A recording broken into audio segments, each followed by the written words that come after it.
రోజు కేంద్ర surface transport మంత్రి పెద్దలు నితిన్ గడ్కరీ గారిని మా గౌరవ ఎంపీ శ్రీమతి డికే అరుణ గారితో కలిసి వినతి పత్రం ఇవ్వడం జరిగింది. మహబూబ్ నగర్ జిల్లా కేంద్రంలో ప్రజలందరూ కూడా ఎన్నో సంవత్సరాల నుంచి కోరుకుంటూ ఉన్నారు. బయట నుంచి వచ్చే ట్రాఫిక్, నేషనల్ హైవే వచ్చే ట్రాఫిక్ మొత్తం టౌన్లో జామ్ అవుతూ ఉంది. ట్రాఫిక్ ఇబ్బందులు ఏర్పడుతూ ఉన్నాయి. బైపాస్ కావాలి అని చెప్పి కోరుకుంటూ ఉన్నారు.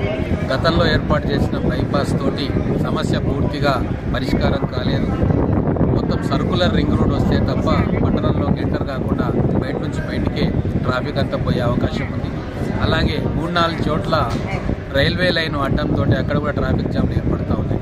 ఈ బైపాస్ వస్తే అప్పనపల్లి నుంచి చిన్నదారుపల్లి దాకా బోయపల్లి బయట నుంచి వస్తే తిమ్మసానపల్లి, బోయపల్లి బయట నుంచి వస్తే ఈ రైల్వే ట్రాక్ కూడా మనము క్రాస్ కావాల్సిన అవసరం ఉండదు. బయట నుంచి బయటికి వెళ్ళిపోవచ్చు.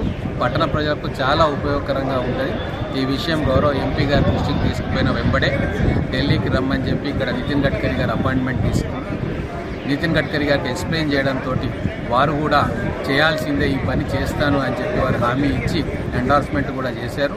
గౌరవ ఎంపీ గారు దాన్ని రాబోయే రోజుల్లో పరిశీలన చేస్తారు. ఖచ్చితంగా నమ్మకం ఉంది. ఈ టర్మ్లోనే మనకు బైపాస్ రోడ్డు మహబూబ్ నగర్ పట్టణ ప్రజలకు వస్తుందని చెప్పి మేము పూర్తి నమ్మకంతో